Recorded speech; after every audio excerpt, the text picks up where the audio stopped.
talk to you for a few minutes about travel. But you guys have been here all week. You've heard a lot about various issues already. I know you've had some good meetings up on the Hill talking about travel. So again, I'd rather have a dialogue and answer some of the questions that some of you might have, see how we can work together in a more coordinated fashion. A huge thank you to Cassandra and the folks in San Antonio who are great partners of ours. We've come a long way as an industry in recent years. And I think travel has always been that thing that is relatively soft. Tourism, it happens. They come, they spend money, they leave. It just kind of takes place. And that's long been the perception of the industry. That's long been the perception of how the business works. But things have changed in recent years. And travel has begun to take on an image of being more of a big business. And that's certainly intentional. That's the image we want the industry to have. Because the only thing worse in Washington than being disliked, and I've worked for some disliked industries, tobacco and health insurance and pharmaceuticals, the only thing worse than being disliked in Washington is being irrelevant. And for a long time, travel was irrelevant. People just didn't consider it. And I don't think that's just true in Washington. I think that probably happens in Austin. It probably happens in San Antonio. It probably happens around the country at the state level, at the local level, where travel is just that thing that happens. But the thing that happened that was best for us, and it might surprise all of you, the best thing that ever happened to us as an industry happened in early February 2009. A newly elected President Obama, he was getting frustrated with all those banks that were taking all that money through the TARP program. Some of them were spending it, he thought, in some inappropriate ways. And he came out and he made a comment that he didn't want to see people going off to Las Vegas anymore. And he actually made the comment twice. It hurt Las Vegas. It hurt the convention and meetings industry in San Antonio and across the country. And yet it was the absolute best thing that ever happened to the travel industry. It was an ad hoc comment, it was a flip comment, it was in no way intended to hurt travel, but there was no understanding of what that type of comment would mean. And rest assured, the problem wasn't limited to President Obama or Democrats. We had bipartisan foolishness going on where everyone was lambasting this idea that people would come together for face-to-face meetings. I mean, God forbid that Americans travel around and come together to get their work done like 535 members of Congress do every week. But that was what they were criticizing. And it gave us as an industry an opportunity to introduce ourselves, to tell the story of what travel is, why people come together. I remember about a dozen CEOs sat down with the president about a week later, and the president said, what do you want me to do? How can I help you? And Bill Marriott turned to the president and said, I want to see you get out there and encourage people to travel. The president said, I can't do that. If I get out there and encourage people to travel, I'll have the automakers in here tomorrow telling me to get out there and encourage people to buy a car. Well, apparently in 2009 at least, the automakers had better lobbyists than we did, because that's exactly what they did. They created cash for clunkers. They got out there and told everyone to buy a car. But from those days on, from the beginning of that relationship with Mr. Marriott and others in the industry, this White House and government in general has become a much stronger proponent of travel. Just a few things that have happened over the past few years. The Travel Promotion Act, the first ever $200 million annual program to promote America around the world and invite people to come to the United States and spend their money. The reduction in visa wait times for Brazilians and Chinese that want to come here, once up to about 140 days just to get an interview to come here, now down to less than a week. The creation of the TSA PreCheck program. I don't know if any of you have had the pleasure of going through PreCheck as opposed to the regular TSA experience. You will be amazed, you will be astonished at how much better it can be. Leaving your coat on, leaving your laptop in your bag, leaving your liquids in there. The creation of the Global Entry Program for international travelers coming into the United States. When the Gulf oil spill happened, the White House contacted us and said, what can we do to help? Next thing you know, you've got the president and his daughters in the water off New Orleans, letting people know the area was open for business. This White House, government in general, have become strong proponents of travel, and the industry has thrived because of it. And it all goes back to those first comments about Las Vegas. Well, why is that? Why is the industry suddenly, I think this is the remote, maybe it isn't a remote, we'll just move forward. Why is it that the industry is suddenly becoming something that's relevant? I think a couple of things stand out. One, you cannot deny the economic significance of this industry. Travel is an almost $2 trillion industry. This industry is about 3 times the size of the auto industry, much bigger than the insurance industry, much bigger than so many other industries that for years have gotten the attention in Washington. But frankly, they've gotten the attention they deserve because they fought for it. The travel industry until now hadn't fought for it. It hadn't got out there and made a case as to why it should be front and center on the radar screen. But nearly $2 trillion in spending, more than 14 million jobs across this country that depend on travel. And then one key point that you may not be aware of, I know I wasn't aware of it, surprised me, travel is the nation's leading export. Travel is America's single largest export. So every time people come here and spend their money, that's akin to us selling a Ford overseas. And travel is the nation's single largest export. So when this White House, when this Congress looked at how do we grow this economy, they understood, they began to understand very quickly, travel is in many respects the easiest way to do it. This morning we announced 236,000 new jobs in the month of February. The unemployment rate now down to 7.7%. That is driven, it may surprise you, by the travel sector. Travel is adding jobs at a faster clip than any other sector in the economy.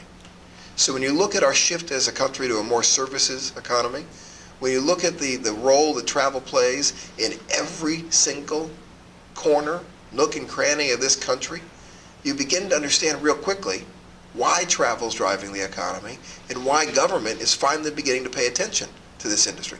But if we go to the next slide, one of the things we've had to overcome for many years is sure you may employ a lot of people, but they're not very good jobs, right? I'm sure many of you have heard it. Some of you won't admit it in public, but you maybe even thought it. Those travel jobs aren't very good. People aren't able to go home and support their families in advance. Well, the truth is, the travel jobs would surprise you. Those that start their career experience in travel, if you get your start in travel, the research shows that you go on to earn a higher wage than people who start their career in any other sector other than financial services.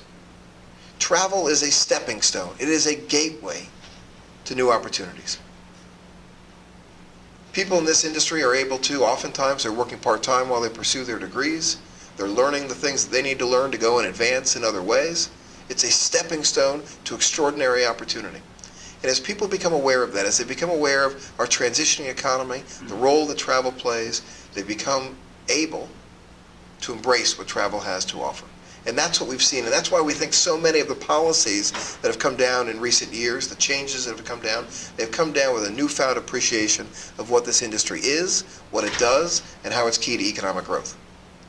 As we look forward, though, which is where we're focused, now that we're on the radar screen, we're looking forward at repositioning this industry, at making sure we can grow travel further. So there are two things that I want to put on your radar screen. There are a lot of issues we're tackling. We're tackling issues of TSA reform. We're tackling the issue of customs reform. With the sequester right now, there are estimates that it will take international visitors and Americans coming back into the country anywhere from 2 to 4 hours to clear customs. That's unacceptable, obviously. And what's worst about it is if that happens to our international guests, those international guests go home, they tell their family, they tell their friends, they further their perception that America is not as welcoming as it once was. And those travelers who have choices will choose to go other destinations, as we saw them do for many, many years after 9/11. So we have to get an issue like that addressed. But there are two things I want to talk to you about today real quickly. One is what we're doing to better promote travel. And in that sense, we're going to take a lesson out of some other industries, what they've effectively done. I don't know about you, and I don't want to point fingers, of course. I'll just talk about myself. When I get home on a Friday night like this, there's one thing I'm excited to do. I'm excited to have a drink. And I've got lots of options, right? I could have a beer, I could have a bourbon, I could have wine. I got to decide what to do. And something goes through my mind that there was that study that says wine's good for me. It's good for my health. It's good for my heart. It's good for my family. And I'm able to justify, I'm sure none of you would do this, but I'm able to justify having that glass or bottle of red wine because it's good for me, right? I saw a great cartoon in the New Yorker not too long ago. It talked about red wine and said, I have one of these glasses because it's good for me. I have the other 4 because it helps me dance better. But there's something about the way you justify that. And when I'm done with the wine, right? I might have dinner, but I want to have some dessert. What can I have? And I remember reading something about dark chocolate, the benefits of dark chocolate. So maybe I'll go ahead and I'll consume some of that. It's good for me. Travel is not different in many senses than wine, than chocolate. Is it a luxury? Is it a want over a need? Sure. But people want to do it. People want to consume our product. And the question is, how do we give them the excuse to do what they already wanted to do? Which is why, if we can go ahead to the next slide, which is why we've launched a new campaign called Travel Effect. This campaign is all about proving the value of travel to the audiences that will determine the success of our industry, that will determine the success of travel in San Antonio and communities across the country. There are three audiences that matter most to us. One is policymakers, and you see how we're hitting them with the economic impact, the jobs numbers. The second audience that matters most to us is business leaders. How do we prove to business leaders that there's an ROI, that there's a bottom line value to travel, that those people you're sending to these meetings, these conventions, on these incentive trips, it pays off?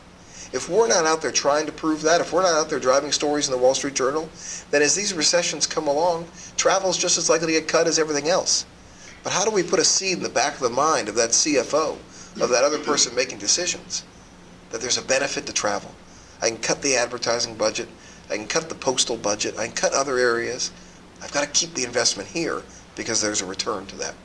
And the third audience that obviously matters most to us is the average consumer.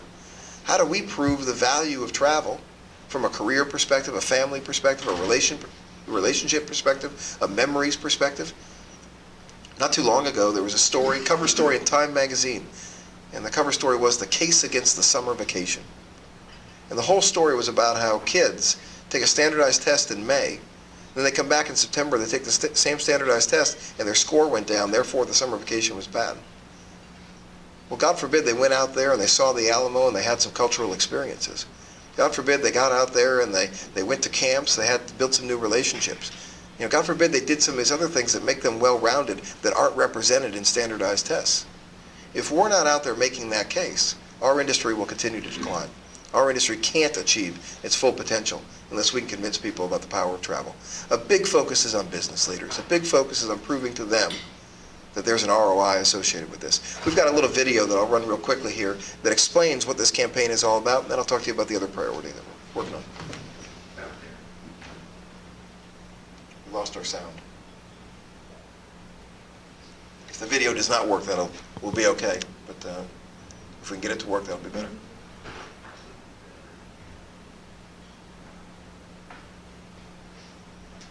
Well, I'll leave it with you. I'll move ahead.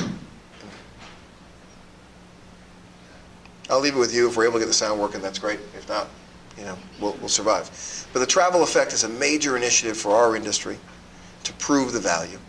The reason this is so important, and I think one thing that all of you who recognize the value of travel to San Antonio will agree with and recognize as a challenge. The reason we have to get out there and do more about proving the value of our industry is because we have to understand that consuming our product today is not as easy as it should be. Our customers have coined a term for what travel's like today. They call it a pain in the ass.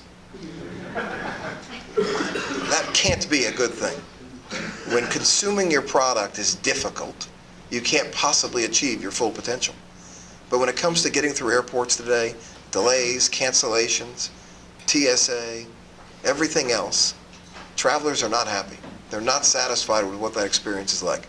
By and large, they're content when they get to the destination. They're content when they're in the hotel, when they're renting their car, when they're consuming travel in your local community. But that process of getting there has become all too difficult. So on the one part, we've got to improve the process of getting there, and on the other hand, we have to help people understand why this is so important. So that's one major priority I want to tell you about. The other, is the video working now? Or? We're working on the same. Okay, don't worry. The other thing, if we go ahead one more slide, the other thing I want to talk to you about is a major issue priority for us. International travel to the United States is critical because of the massive dollars spent by these visitors. Americans, when they travel around the country on their average trip, spend about $400. Canadians and Mexicans spend about $1,200. Overseas travelers spend on average about $5,000. The Brazilians 6,000, the Chinese over 7,000. When these visitors come here, they stay longer, they spend more, and they're critical to the growth that we have in these communities. But we've got some major obstacles post 9/11 to welcoming international visitors. One of those obstacles is the visa issue. You may be aware that after 9/11 we put in place a policy that if you need a visa to come here, you have to get a personal interview with a U.S. government official who will ask you in about 3 minutes whether you're an aspiring terrorist or an aspiring illegal immigrant. Make a decision as to whether or not they want to let you come here, and then you can go home. It's a reasonable policy that the travel industry has never objected to. But that requires massive resources. And if you don't invest the resources you need to do these interviews, then you're going to see backlogs of 140 days in Brazil, of 150 days in China to get your visa, which is unacceptable and will drive travelers to other countries. That's why we think it's critical that we continue to expand the visa waiver program. The visa waiver program is the program that allows people to come into the United States and to get to San Antonio visa-free. This includes people from the UK, France, Australia, now South Korea. There is enormous potential. When South Korea recently joined the visa waiver program, the number of South Koreans coming to the United States increased by 51%. When Argentina fell out of the program, the number of Argentinians coming to the United States fell by 50%. So you can see, and there's a history of this more than these two countries, getting into that program is worth 50% growth in travel to the United States. Well, today, we have 1.2 million Brazilians coming to the U.S. How would an additional 600,000 help Texas, help San Antonio, help Florida as well? This is where Brazilians go. And the same is true with Argentinians, with Chileans. We have an opportunity to expand the visa waiver program. It should be a massive priority, not for those who only care about travel, but for those who care about business. When these visitors come here, one of the best examples is from South Korea, where the South Koreans would say, we wanted to go to Peoria, Illinois, and buy those Caterpillar tractors. But pre-visa waiver program, in the 2 months it took us to get a visa, we could simply go to somewhere else, go buy the tractors there, and not have to worry about going to the United States. This is a concern that we should have with the visa waiver program, with visa delays, that drives travel decisions on a leisure perspective, but also business decisions as well. And I would encourage you to engage on this issue. It is a major priority for us. It's a major priority for us to help more of these overseas visitors get into the United States. And at no point will we put security, or at least at no point will we put security secondary to our economic needs. We simply don't buy the argument that making people wait 100 and some days is making us more secure. It's just making us less competitive and more inefficient. And that's our argument at every turn. We can be the world's most secure destination while also putting the right resources in to welcoming visitors into the country.